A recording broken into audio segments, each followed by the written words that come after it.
ఈరోజు మన వాక్య భాగ అంశము బండ తేనె శ్రేష్టమైన గోధుమలతో తృప్తిపరిచే దేవుడు. ఈ రెండు అనుభవాలను ఈరోజు మనము ధ్యానం చేసుకుంటున్న వారుగా ఉన్నాం. ఇక్కడ దేవుడు ఏమంటున్నాడంటే కొండ తేనెతో నిన్ను తృప్తిపరిచేదును అంటున్నాడు. ఈ మాటలో దేవుని యొక్క శక్తి కనపడుతుంది, దేవుని యొక్క ప్రేమ కనపడుతుంది.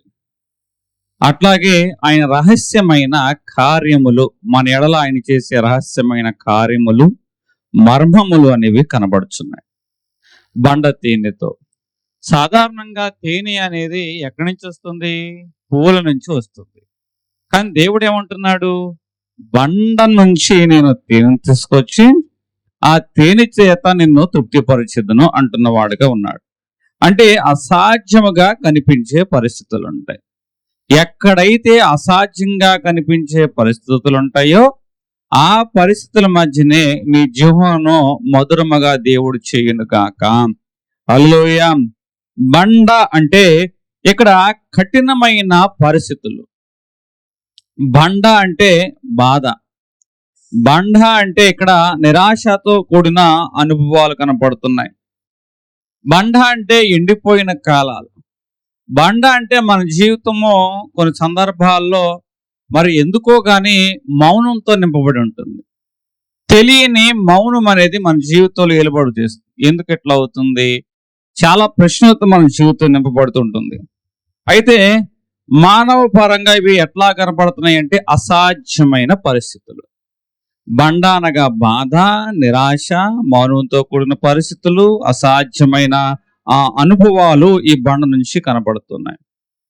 ఇది శారీరకంగా మనం చూసుకున్నట్లయితే, మరి ఆత్మీయంగా కూడా కొన్ని ప్రార్థనలు చేస్తూ ఉంటాం, ఆ ప్రార్థనలకు జవాబు రాదు.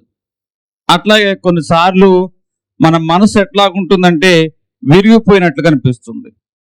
కొన్నిసార్లు ఆత్మీయంగా అందరూ వదిలేశారా అన్నట్లుగా అనిపిస్తుంది.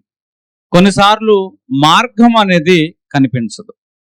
అంటే మన జీవితాల్లో కూడా మార్గం కనిపించినట్లుగాను, మనసు విరిగిపోయినట్లుగాను, ప్రార్థనకు జవాబు రానట్టుగాను, అందరూ వదిలేసినట్లుగాను, ప్రార్థనాపరులైన మన జీవితంలో కూడా ఒక్కోసారి బయటి విషయాల కంటే మనసులో చెలరేగుతున్న ఈ విషయాలు బట్టి మన యొక్క హృదయము కానీ మన యొక్క ఆలోచనలు కానీ ఎట్లా తయారవుతున్నాయి అంటే బండలాగా తయారవుతున్నాయి. అయితే దేవుడు ఏమంటున్నాడు? బండ నుంచి దేవుడు తేనెను, కొండ తేనెతో నేను నిన్ను తృప్తిపరుస్తాను అంటున్నవాడు. నీ జీవితంలో ఎటువంటి కఠినమైన పరిస్థితి ఉందో నాకు తెలియదు. ఈ కఠినమైన అనుభవాల మధ్య దేవుడు ఈ మాట అంటున్నాడు. ఈ మాటలో ఆయన యొక్క ప్రేమ కనపడుతుంది, ఈ మాటలో ఆయన యొక్క శక్తి కనపడుతుంది, ఈ మాటలో అసాధ్యమైనవి నా ద్వారా మాత్రమే సాధ్యమవుతాయి అని ఒక మర్మయుక్తమైన మాటను దేవుడు చెప్పకనే చెప్తున్నవాడు ఉన్నాడు. నీవైనా నేనైనా కూడా మనము దేవుని మీద ఆధారపడాలి. ఒకసారి మనము నిలిచిపోయినట్టుగా అనిపిస్తుంది, ఒకసారి ఇది అసాధ్యం అన్నట్టుగా అనిపిస్తుంది, ఒకసారి మార్గం అనేది మూసుకుపోయినట్టు అనిపిస్తూ ఉంటుంది, అడుగు అనేది ముందుకు వేయలేని పరిస్థితే కనపడుతుంది. ఇక ఇంతే మన జీవితము. దీనికోసం మనం పుట్టబడ్డాము. ఈ అవమానం కోసమే దేవుడు మనల్ని పుట్టించాడా? ఈ నిందలు ఎదుర్కోవడానికే దేవుడు మనల్ని పుట్టించాడా? ఈ శోధనల గుండా మనం జీవించడానికే దేవుడు మనం కలగజేశాడా అని ఇతరులతో మనం పోల్చుకుంటున్నప్పుడు మన జీవితం ఎట్లాగుంటుందంటే మనం అనుభవిస్తున్న దుర్భరమైన పరిస్థితి ఒక బండ వంటి అనుభవాలతో కూడి ఉంటుంది. కానీ దేవుడు ఏమంటున్నాడు? ఈరోజు అసాధ్యమైన విషయాలు నీ జీవితంలో తారసపడుచు ఉండవచ్చు.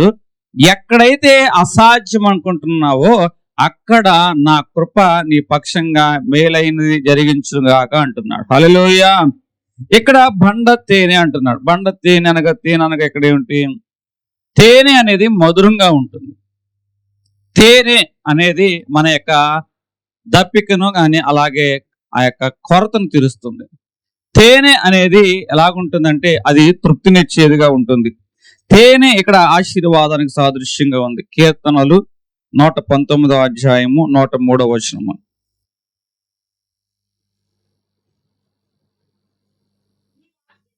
నీ వాక్యము నా జిహ్వకు ఎంతో మధురము, అవి నా నోటికి తేనె కంటే తీయగా ఉంది. దేవుడు ఇక్కడ ఏమంటున్నాడు? నీ వాక్యము నా నోటికి జిహ్వ కంటే మధురం, తేనె కంటే తీయగా. అంటే దేవుడు ఎట్లాంటి అనుభవంలో? ఇక్కడ పోల నుంచి వచ్చే తేనె కాదు, ఇది బండ నుంచి వచ్చు తేనె. బండ అనగా ఆ బండ క్రీస్తే, ఆ బండ క్రీస్తే. ఆ బండ క్రీస్తు అయినప్పుడు ఆ బండ నుంచి వచ్చే తేనె ఏమై ఉందంటే నీ వాక్యము. మళ్ళీ చదవండి, నీ వాక్యము నా జిహ్వకు ఎంతో మధురము, అవి నా నోటికి తేనె కంటే తీపిగా ఉన్నది. అంటే ఇక్కడ బండ నుంచి వచ్చే తేనె ఏంటి? దేవుని యొక్క జీవవాక్కు. ఈ జీవాహారము అనేది క్రీస్తు అనే బండ నుంచి బయటకు వస్తుంది. అందుకే నీ వాక్యము నన్ను బ్రతికించును, బాధలలో నెమ్మదినిచ్చును అంటున్నాడు. అంటే ఎవరైతే ఈ యొక్క వాక్కును కలిగిన వారుగా ఉంటారో ఆ వాక్కు వారి జీవకు తేనె కంటే మధురంగా కనిపిస్తుంది. బండ వంటి అనుభవాలు అంటే అలసిపోయిన పరిస్థితులు కనపడుతూ ఉంటాయి, మార్గము కనిపించని అనుభవాలు కనపడతాయి, ఆగిపోయిన అనుభవాలు కనపడతాయి, ఇక ఏమీ చేయలేము అన్న నిస్సహాయకరమైన అనుభవాల మధ్య కూడా మనం ఉంటాం. అయితే దేవుడు ఏమంటున్నాడు? నేను పోల నుంచి తేనె తీసాను, బండ నుంచి నేను తేనె తీసుకొచ్చి మిమ్మల్ని పోషిస్తాను అంటున్నాడు. ఇక్కడ యేసేపు జీవితాన్ని చూసుకున్నా. ఇతడు కొట్టబడ్డాడు, గుంటలో వేయబడ్డాడు, అమ్మి వేయబడ్డాడు, నిందలో నడిచాడు, చెరసాల్లోకి వచ్చాడు, చెరసాల్లో అనేకమైన దినాలుగా ఉన్నాడు. సాధారణంగా యేసేపు జీవితంలో ఒక శోధన, ముందేమో గుంట, తర్వాత ఏమో నింద, తర్వాత ఏమో చెర. ఇటువంటి అనుభవాల్లో ఎవరైనా ఏం చేస్తారు? అలిసిపోతారు. ఇక్కడ యేసేపు కూడా బహుశా అలిసిపోయినట్లుగా ఉన్నాడేమో. ఇంకా మార్గం అతనికి ఏమి కనిపించట్లేదు, ఎందుకంటే చెర అతను మూసివేసింది కదా. అడుగనేది ముందుకు కూడా వేలేకపోతున్నాడు. ఎన్నో రోజులుగా చెరసాల్లోనే యేసేపు ఉన్నవాడుగా ఉన్నాడు కదా. ఈరోజు నేను చెప్తున్న మాట, నువ్వు ఎన్నో సంవత్సరాలుగా యేసేపులాగా చెరనే అనుభవాల మధ్య అలిసిపోయినట్లుగా, మార్గము కనిపించినట్లుగా, అడుగు ముందుకు వేయినట్లుగా అనిపించవచ్చు. ఆ రోజు కూడా యేసేపుకి అదే పరిస్థితి ఉదయం పూట. కానీ దేవుని యొక్క జోక్యం ఏం చేస్తుందంటే ఉదయము చెరసాల్లో ఉన్న యేసేపును దేవుడు సాయంత్రానికి సింహాసనం మీద కూర్చోబెట్టాడు. హల్లెలూయా. దేవుని యొక్క జోక్యము సంవత్సరాల తరబడి నువ్వు ఏ దుఃఖంతో నింపబడి ఉన్నావో, ఏ వేదనతో నింపబడి ఉన్నావో, ఒక క్షణములో దేవుని యొక్క జోక్యం ఉన్నతమైన స్థానంలో నిన్ను కూర్చోబెట్టును గాక. హల్లెలూయా. దేవుని యొక్క జోక్యం ఎప్పుడు అట్లాగా. అందుకే నేను పోల తేనెతో కాదు, కొండ తేనెతో. ఏ తేనెతో అంటున్నాడండి? కొండ తేనెతో, అంటే బండ నుంచి వచ్చే తేనె. అసాధ్యం ఇది, కానీ అసాధ్యమైనవి నేను నీ జీవితంలో, మనుషులకి ఇది అసాధ్యమే, దేవునికి సమస్తము సాధ్యం. నువ్వు నమ్మిన ఎడల ఏం చేస్తావు? దేవుని యొక్క మహిమను నీవు చూస్తావని వాక్యం చెప్తూ ఉంది. ఇక్కడ బండ తేనె గురించి మాట్లాడుచున్నారు. బైబిల్ గ్రంథంలో, న్యాయాధిపతులు రాసిన గ్రంథంలో సంసోను అనే వ్యక్తి ఉన్నాడు. ఈ సంసోను అనే వ్యక్తి మార్గం గుండా నడుచుకుంటూ వెళుతున్నప్పుడు అక్కడ ఒక సింహాన్ని చూశాడు. ఆ సింహం కడుపులో నుంచి సంసోను ఏం తీశాడు? తేనెను తీసిన వాడుగా కనపడుచున్నవాడుగా ఉన్నాడు. అంటే ఇక్కడ సింహము దేనికి సాదృశ్యంగా ఉందంటే భయానికి సాదృశ్యంగా ఉంది. సింహాన్ని చూస్తే అందరికి భయమే కదా. సింహము దేనికి సాదృశ్యంగా ఉందంటే అది మనకు శత్రువు. అండ్ సింహం చూస్తే షేక్ హ్యాండ్ ఇస్తాగలుగుతారా? కరబట్టుకుంటారా? సింహము అనగా ఇది భయానికి సాదృశ్యంగా ఉంది, ఇది శత్రువుగా అనే అనుభవానికి ఇది సాదృశ్యంగా కనపడుతుంది. ఇక సింహాన్ని మనం చూసినప్పుడు ఖచ్చితంగా మనం ఏం చేయాల్సింది? దాంతో పోరాటము చేయవలసిందే. అంటే మన జీవితంలో కూడా ఎక్కడైతే పోరాటం ఉంటుందో, ఎక్కడైతే శత్రువు అనే అనుభవం ఉంటుందో, ఎక్కడైతే భయం అనేది అనుభవం ఉంటుందో, ఇప్పుడు సింహములో నుంచి ఆ యొక్క సంసోను ఏం తీస్తున్నాడు? తేనె తీస్తున్నాడు. అక్కడ తేనె అనగా విజయము. పోరాటానికి బదులుగా అక్కడ దేవుడు ఏమిచ్చాడు? విజయం. తేనె అనగా అక్కడ భయం ఉంది. ఇందాక సింహం దగ్గర భయం ఉంది, ఇప్పుడు అదే సింహం దగ్గర ఏముందంటే మాధుర్యమైన రుచికరమైన తేనె అనేది ఉంది. అక్కడ తేనె అనగా సింహము అనగా అక్కడ శత్రువు కనపడుతున్నాడు.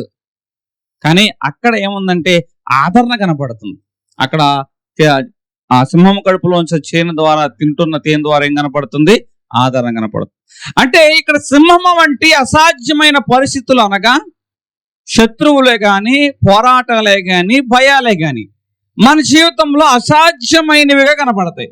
ఎక్కడైతే ఇక్కడ అసాధ్యమైన పరిస్థితులు కనపడతాయి, అక్కడి నుంచే దేవుడు మధురమైన తేనె దేవుడు సంసోనుకు అందించలేదా? అలాగే నీ జీవితంలో కూడా ఏ మనుషులైతే ఇక్కడ అసాధ్యమో, ఇది సాధ్యపడదు అంటున్నారో వారి ద్వారా దేవుడు క్షేమకరమైన శుభవార్తలు దేవుడు అందించును గాక. హల్లెలూయా. ఇది మనుషులకు అసాధ్యమే, దేవునికి సమస్తము సాధ్యమే. ఎందుకంటే ఇది నా మాట కాదు, దేవుని మాట. బండ నుంచి, ఆయన పోల నుంచి తేనె తీసుకొస్తానంటలేదు, బండ నుంచి నేను తేనె తీసుకొస్తానంటున్నాడు. అట్లాగే సింహము కడుపు, శత్రువు, పోరాటము, భయం అనే అనుభవాల్లో నుంచి మధురమైన తేనెను ఆ యొక్క సంసోనుకు దేవుడు అందించిన వాడుగా ఉన్నాడు. ఒక ప్రాంతంలో ఒక చిన్నది చదువుకుంటుంది. ఆర్థికపరమైన పరిస్థితులు ఏమీ కూడా ఆమెకి సపోర్టివ్గా లేవు. చాలా మంది ఆమెకున్న ఆర్థికపరమైన పరిస్థితి లేముల గురించి మాట్లాడుతున్నారు, చులకనగా మాట్లాడుతున్నారు. ఇదే నీ బ్రతుకు అంటున్న వారుగా ఉన్నారు. నానా నేను చదువుకోకూడదా, చదవాలని ఆశపడకూడదా అంటే, అమ్మా నువ్వు చదువుకోవచ్చు, చదవాలని ఆశపడవచ్చు, కానీ మీ నాన్న చేతగాని వాడయ్యాడమ్మా. మీ నాన్న నిన్ను చదివించలేని నిస్సహాయుడయ్యాడమ్మా అని ఆ తండ్రి తన యొక్క నిస్సహాయతత్వాన్ని గురించి కుమార్తె దగ్గర మాట్లాడుతుంది. అయితే ఆ కుమార్తెకి ఒకటే ఒక నమ్మకం, దేవునికి సమస్తము సాధ్యమే. ఆ సమస్తము సాధ్యమైన విషయాల్ని ఆ రోజు మందిరంలోకి వచ్చి దైవ సేవకుడు అన్నాడు, బండ నుంచి నేను తేనెను కురిపిస్తానంటాను, కొండ తేనెతో నేను తృప్తిపరుస్తానంటాను. అసాధ్యమైన పరిస్థితుల్ని జీవితంలో సాధ్యం చేస్తాను దైవ సేవకుడు వాక్యం చెప్పినప్పుడు, ఇది నా చదువుకు ఆర్థికమైన పరిస్థితులు అసాధ్యంగా కనబడుతున్నాయి, కానీ దేవుడు సాధ్యపరుస్తాడని నమ్మకంతో, విశ్వాసంతో ఆమె ముందు కొనసాగించింది. ఆశకు కూడా ఒక అర్థం ఉండాలి. నీ స్థాయి ఎంత, నువ్వెంత అని చాలా మంది అంటున్న వారుగా ఉన్నారు. ఎవరు ఎన్ని రకాలుగా అంటూ ఉన్నా కూడా ఇంట్లో తోటి తోబుట్టు అంటుంది, ఇదిగో ఓకే గొప్ప గొప్ప ఆశలు పెట్టుకోబాకు, నేల మీద నడువు అని తోబుట్టు కూడా అంటుంది. తల్లి అంటుంది, అమ్మా మన పరిస్థితి ఎదురా ఎందుకురా అంటుంది. ఏది ఏమైనా కూడా నేనేం కష్టపడలేదుగా, ప్రార్థనగా చేస్తున్నా, దేవుని మీద ఆధారపడుతున్నా, దేవుడు నాకు అనుకూలమైన మార్గాలు తెరుస్తాడని ప్రార్థన చేస్తున్నప్పుడు ఎవరో చెప్పారు, ఫలానా ఇది రాయి ఉందమ్మా, ఆ రాయి ఆ యొక్క ఎగ్జామ్ రాస్తే గనక ఆ ధనవంతులు స్కాలర్షిప్ అందిస్తారు, కాబట్టి నువ్వు ఆ ఎగ్జామ్ లో గనక నువ్వు ఉత్తీర్ణత అయినట్లయితే ఇక నీకు ఏ ఇబ్బంది ఉండాలంగానే ఆ బిడ్డ కష్టపడి రాసింది. స్కాలర్షిప్ లో ఆమె చక్కటి ఉత్తీర్ణత వచ్చింది. ₹1 పెట్టుబడి పెట్టుకోకుండా స్కాలర్షిప్ ఏం చేసిందంటే ఆమెను మెడిసిన్ చదివించింది. హల్లెలూయా. అందరూ కూడా ఆశ్చర్యపోయారు, 8 సంవత్సరాల తర్వాత వచ్చింది. ఇది ఈమె జీవితంలో అసాధ్యం అనుకుంటున్నారు, కానీ ఆమె యొక్క వైద్యం ద్వారా ఆ ప్రాంతంలో ఇప్పుడు అనేక మంది స్వస్థత పొందుతున్న వారుగా కనపడుతున్నారు. దేవుని నామానికి మహిమ కలుగును గాక. ఆమె అంటున్న మాట, నా జీవితంలో కూడా కొన్ని బండ వంటి అనుభవాలు వచ్చాయి, కానీ దేవుడు బండలో నుంచి కూడా ఏం తీసుకొచ్చాడు తెలుసా? మధురమైన తేనె తీసుకొచ్చాడు. దానికి ప్రత్యక్షమైన ఉదాహరణ నేనే అని ఆ సహోదరి చెప్తూ ఉంటుంది. ఈరోజు నీ జీవితంలో కూడా ఏ బండ వంటి అనుభవాలు కనపడుతున్నాయో, బండ ఏం చేస్తుంది? మన యొక్క బలహీనతను చూపెడుతుంది, కానీ తేనె ఏం చేస్తుందంటే దేవుని యొక్క మహిమను చూపెడుతుంది. ఆ స్త్రీ యొక్క జీవితంలో ఆర్థికపరమైన పరిస్థితి ఒక బండ, అది ఆమెకు ఒక బలహీనత, కానీ దేవుడు ఆమె జీవితంలో ఒక ఉద్యోగాన్ని ఇచ్చాడు, ఒక వృత్తిలో నిపుణులను చేశాడు, అది దేవుని యొక్క మహిమ. ఈరోజు నీ జీవితంలో కూడా కొన్ని పరిస్థితులు బండలాగా ఉండి నీ బలహీనతను చూపెడుతున్నాయేమో, కానీ అక్కడే దేవుడు తన మహిమను నీ ఎడల ప్రత్యక్షపరచును గాక. హల్లెలూయా. బండతేనే మన జీవితంలో ఎట్లా కనిపిస్తుంది? కొన్నిసార్లు ఎక్కడైతే విఫలమయ్యావో, విఫలమైన చోట దేవుడు నీకు కొత్త ఆశను ఇచ్చును గాక. ఎక్కడైతే కన్నీళ్ళైతే ఉన్నాయో అక్కడ దేవుడు నీకు ఆనందం ఇచ్చును గాక. ఎక్కడైతే నిన్ను తృణీకరించారో అక్కడే దేవుడు నిన్ను హెచ్చించును గాక. ఇది బండ తేనె వంటి అనుభవం. అంటే విఫలమైన చోట దేవుడు ఆశను, కన్నీళ్ళు ఉన్న చోట ఆనందాన్ని, తృణీకరించిన చోట హెచ్చించే అనుభవాన్ని దేవుడు ఇస్తాడు. బండ తేనె అంటే ఇది అసాధ్యమైనవే. బండ నుంచి తేనె రావడం అనేది అసాధ్యమైనది.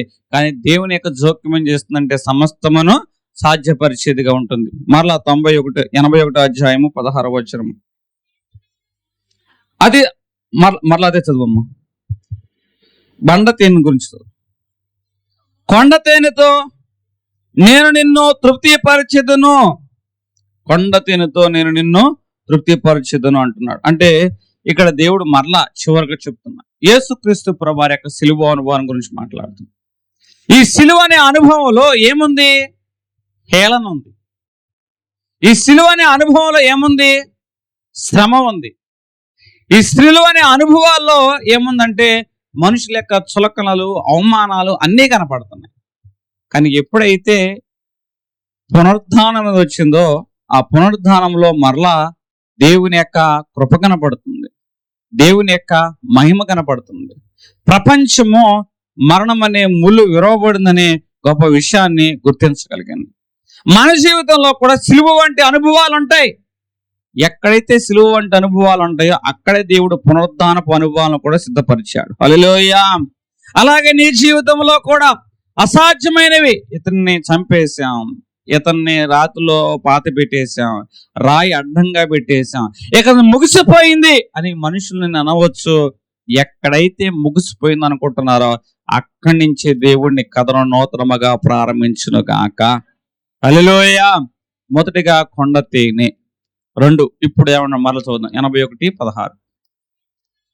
అతి శ్రేష్టమైన గోధుమలను అనుగ్రహించి నేను వారిని పోషించదును. అతి శ్రేష్టమైన గోధుమలు అనగా మనకి పోషణ ఇచ్చేవి, కడుపు నింపేవి. కానీ ఆత్మీయంగా గోధుమలు అనగా ఇక్కడ ఏంటంటే అంతరంగమైన తృప్తి. ఆత్మీయంగా గోధుమలు అనగా ఏమిటంటే కొన్ని విషయాల్లో ఆదరణ, కొంతమంది మనుషుల ద్వారా ప్రేమ. ఇది గోధుమల వంటి అనుభవం. సాధారణంగా మనిషికి విజయాలు ఉన్నాయి, మనిషి ఆస్తులు ఉన్నాయి, మనిషికి డబ్బు ఉంది, మనిషికి పెద్ద ఇల్లుంది, మనిషికి పెద్ద పదవి ఉంది. అయితే పదవి ఉన్న మనిషి అయినా, డబ్బున్న మనిషి అయినా, ఇల్లున్న మనిషి అయినా ఏం కోరుకుంటున్నాడు? ఆ ఇంట్లో సమాధానం కోరుకుంటున్నాడు. ఇంటిలో పెద్ద పెద్ద గదులు ఉన్నాయి, కానీ ఆ ఇంట్లో హృదయాలు మాత్రం దూరంగా ఉన్నాయి. ఆ ఇంట్లో తల్లులు బిడ్డలు ఎవరికి వారు వేరుగానే ఉన్నారు. పెద్ద ఇంట్లోనే ఉన్నారు, కానీ మనుషులు వేరువేరుగా బతుకుతున్నారు. చూసేవారికి వారి ఇల్లు చూసావా ఎంత పెద్దదో, వారి వస్త్రాలు చూసావా ఎంత కాస్ట్లీయో, వారి జీవితాలు చూసావా ఎంతగా లగ్జరీగా ఉన్నాయి అనుకుంటున్నా. కానీ వారి యొక్క హృదయాలు ఎలాగ ఉన్నాయో తెలుసా? దూరంగా ఉన్నాయి. అందుకే దేవుడు ఏమంటున్నాడంటే మంచి గోధుమలు. మంచి గోధుమలు అనగా ఇక్కడ ఏం కనపడుతుందంటే మనుషుల మధ్య ప్రేమ కనపడుతుంది. మంచి గోధుమలు అనగా ఇక్కడ ఏం కనపడుతుందంటే మనశ్శాంతి కనపడుతుంది. మంచి గోధుమలు అనగా సమాధానం కనపడుతుంది. మంచి గోధుమలు అనగా నెమ్మది కనపడుతుంది. ఈరోజు దేవుడు మనల్ని పోషిస్తానంటున్నాడు. గోధుమలు అవి భూమిలో నాటబడాలి. నాటబడిన గోధుమ అది చనిపోతేనే కానీ నూతనమైన జీవము రాదు. దినదినము చనిపోవచ్చున్నాను, క్రీస్తు ప్రేమలు ఇలా బ్రతుకుచున్నాను. ఈ లోకంలో నువ్వు ఇప్పటి వరకు ఎన్నో సాధించవచ్చు, కానీ క్రీస్తు విషయంలో నీవు చనిపోయే బ్రతికితేనే నీవు మంచి గోధుమల చేత తృప్తిపరచబడుతూ ఉంటావు. ఇక్కడ ఈ గోధుమలు అనేవి రొట్టిగా రావాలంటే ముందు నాటబడాలి, తర్వాత పోషణ చేయబడాలి, తర్వాత కోత కొయ్యబడాలి, తర్వాత దుళ్ళగొట్టబడాలి, తర్వాత ఆ గోధుమలు ఏమైపోవాలి? నలగగొట్టబడాలి. నలగగొట్టబడిన ఆ గోధుమలు ఏమవ్వాలి? పెడ మీదకి వచ్చి కాల్చబడాలి. కాల్చబడిన తర్వాత అవి ఆహారంగా ఉపయోగపడతాయి. అంటే ఈ గోధుమలు అనేవి ఇక్కడ దాకా రావాలంటే ఎన్ని రకాలైన అనుభవాలను దాటుకొని రావాల్సి వచ్చింది. దేవుడు ఎప్పుడు కూడా బైబిల్ గ్రంథంలో గొప్పవారిని ఒక రోజులోనే గొప్పవారుగా చేయాల. ఎన్నో రకాలుగా వారిని ఈ నలగగొట్టబడిన అనుభవాలే. దావీదును చూసుకుంటే నలగగొట్టబడిన అనుభవం, యేసేపును చూసుకుంటే నలగగొట్టబడిన అనుభవము, మోషేను చూసుకుంటే 40 సంవత్సరాలు మిద్యానారణ్యంలో నలగగొట్టబడిన అనుభవం కనబడుతుంది. ఎస్తేరును చూసుకుంటే, రూతును చూసుకుంటే నలగగొట్టబడిన అనుభవం కనబడుతుంది. వారు నలగగొట్టబడిన తర్వాత, కాల్చబడిన తర్వాతనే మాత్రమే వారు దేవునికి రుచికరమైన ఆహారంగా, మహిమార్థమైన మనుషులుగా దేవుడు నిలబెట్టిన వాడుగా ఉన్నాడు. గోధుమలు అనగా, గోధుమలు ఏం చేస్తాయి అంటే మనల్ని పోషిస్తాయి, కడుపు నింపుతాయి, బలాన్ని ఇస్తాయి, నిలబెడతాయి. మరి ఆత్మీయంగా గోధుమలు అంటే, ఒక వ్యక్తి బలహీనంగా ఉన్నాడు, అలిసిపోయి ఉన్నాడు. అలిసిన వారి దగ్గర ఒక మనిషి ఉంటాడు. ఆ మనిషి పని ఏంటి చెప్పండి? అలిసిపోయిన వారి వ్యక్తికి అతను తోడుగా ఉండాలి. ఏముండాలి? తోడుగా ఉండాలి. అతన్ని ప్రేమిస్తేనే కానీ ఏ పనైనా చేయగలుగుతాడు. ప్రేమించకపోతే చేయగలుగుతాడు? అలిసిపోయిన వాడి దగ్గర చేయలేడు. అంటే అలిసిన వారి దగ్గర ఉండడం ఒక విషయం, ఉంటే కుదరదు, వారిని ప్రేమించాలి. ప్రేమిస్తే కుదరదు, వారి పక్షంగా ఒక భారం కలిగి ఉండాలి. ఎట్లాగైనా వీరి మనసు మించి లేవబడాలి అని ఒక భారం కలిగి ఉండాలి. భారం కలిగి ఉంటే కుదరదు, దానికి తగ్గట్టుగా పరిచర్య చేయాలి. దానికి తగ్గట్టుగా ఏం చేయాలి? పరిచర్య చేయాలి. పరిచర్య చేస్తే కుదరదు, అనుక్షణం కూడా కనిపెట్టుకోవాలి. ఏం జరిగిద్ది, అమ్మో ఏదైనా గబాల నేను నిద్రపోయినప్పుడు ఏదైనా ఇబ్బంది అయితే కనిపెట్టుకోవాలి. అంటే ఒక హాస్పిటల్లో ఒక పేషెంట్ అడ్మిట్ అయి ఉంటే ఆమె పక్షంగా పనిచేయడానికి వచ్చేవారు, వారు పేషెంట్ నిద్రపోతాడో లేదో తెలియదు కానీ పేషెంట్ పక్కన ఉన్న వాడు నిద్రపోకోకుండా అన్ని విషయాలు గమనిస్తాడు. ఇవన్నీ కూడా డబ్బుతో రావు, ప్రేమతో వస్తాయి, బాధ్యతతో వస్తాయి. అట్లాగే ఇవన్నీ కూడా ఎవరో పేకమే కత్తి పెడితే చేయరు. వారు ఎట్లా చేస్తారంటే, వారు ప్రేమించారు కాబట్టి, బాధ్యత కలిగిన వారుగా ఉన్నారు కాబట్టి కనిపెడుతున్నారు. కొంతమంది మనుషులు చూసిన సేపు పని చేస్తారు, మనుషులు లేనప్పుడు నిద్రపోతూ ఉంటారు. ప్రేమించే వారు ఏం చేస్తారంటే ఏ క్షణం ఏమవుతుందని కనిపెడతా. ఇప్పుడు దేవుడు ఏమన్నాడంటే పోషణ గురించి మాట్లాడుతున్నారు.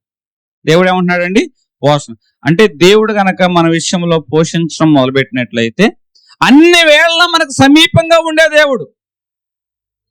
పగటి వేళ మేఘస్తంభంగాను, రాత్రి వేళ అగ్నిస్తంభంగాను మనకు సమీపంగా ఉండే దేవుడు.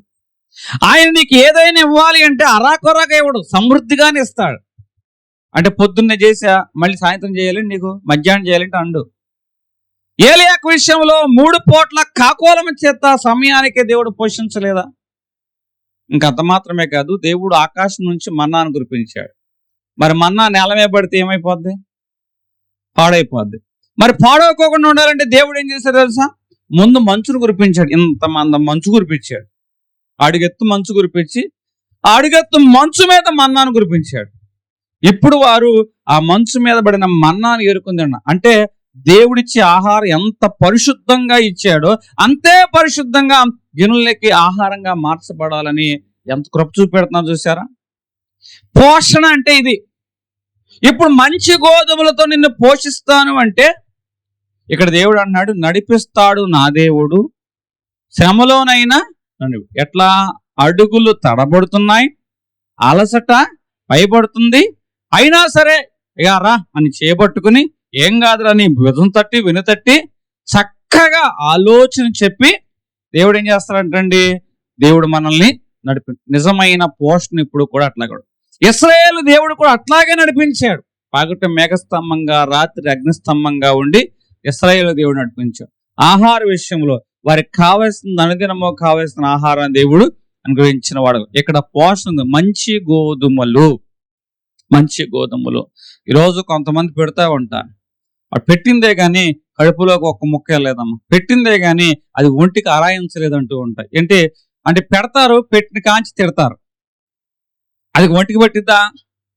ఒంటికి పట్టనే పట్టదు. కానీ ఇక్కడ దేవుడు ఏం చేస్తాడు? మంచి గోధుమలతో నేను నిన్ను తృప్తిపరుస్తానంటు. అంటే దేవుడిచ్చే ఆహారం ఏం చేస్తుందంటే మనల్ని ఆత్మీయంగా బలపరుస్తుంది.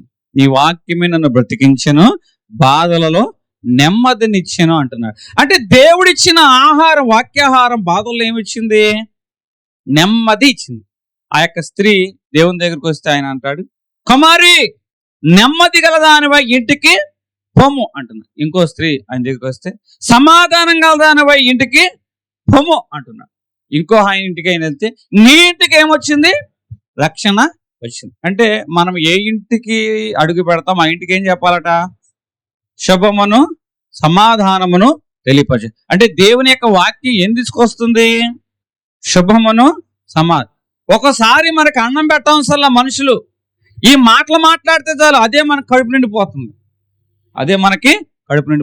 అంటే ఒకసారి దేవుడు వాక్యము చేత మనల్ని పోషిస్తాడు.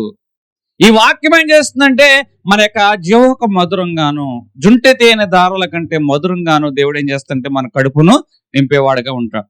కొంతమంది మనుషులు మాట్లాడుతూ ఉంటారు, ఆ మాటలు బట్టి అమ్మా నీ మాటలు ఎంత నెమ్మదిగా ఉన్నాయి, కడుపు నిండిపోయిందమ్మా ఇవాళ నాకు అని అంటూ ఉంటారు. అంటే వారికి అవి నెమ్మదికరంగాను సమాధానకరంగాను ఉండే. అట్లాగే ఈరోజు దేవుని యొక్క వాక్యము కూడా మనకి ఎట్లా ఉంటుందంటే మనల్ని పోషించే ఆ యొక్క జీవాహారం. నేనే జీవాహారము. యేసుక్రీస్తు ప్రభువారు ఎక్కడ పుట్టాడంటే బెత్లెహేము అనుకుంటున్నా. బెత్లెహేము అనగా రొట్టెల ఇల్లు. దేవుడు నేనే జీవాహారము, గొర్రెలకు ఆహారం ఇవ్వడానికి వచ్చానంట, సమృద్ధిగా కలగడానికి ఇస్తున్నానంట. అంటే ఆయన ఎందుకు వచ్చాడు? మనకు ఆహారం ఇవ్వడానికి. ఆహారం ఎట్లాంటి ఆహారం అంటే సమృద్ధి అయిన ఆహారం. ఇప్పుడు 5 రొట్టెలు 2 చిన్న చేపలు దేవుడు విరిచాడు.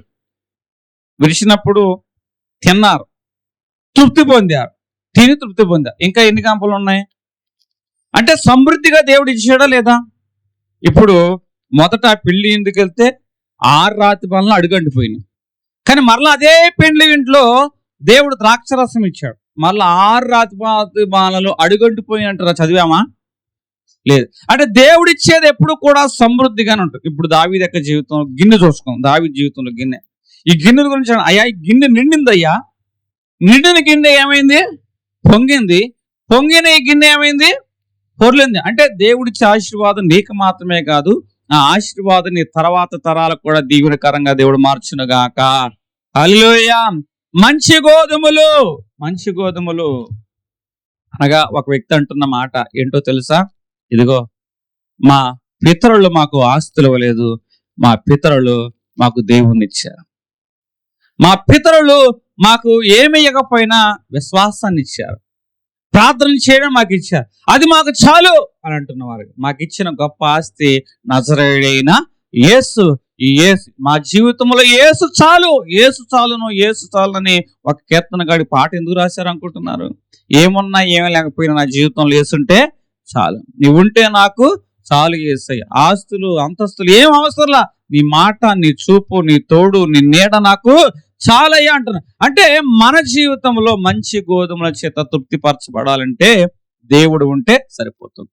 ఇక్కడ దేవుడు ఈరోజు ఈ సంఘానికి ఇస్తున్న వాగ్దానం ఏమిటంటే కొండ తేనెతో మనల్ని తృప్తిపరిచి మంచి గోధుమలతో మనం ఏం చేస్తారంటండి పోషించువాడైన దేవుడి కొద్ది మాటల మన వీటిలో దీవించును గాక.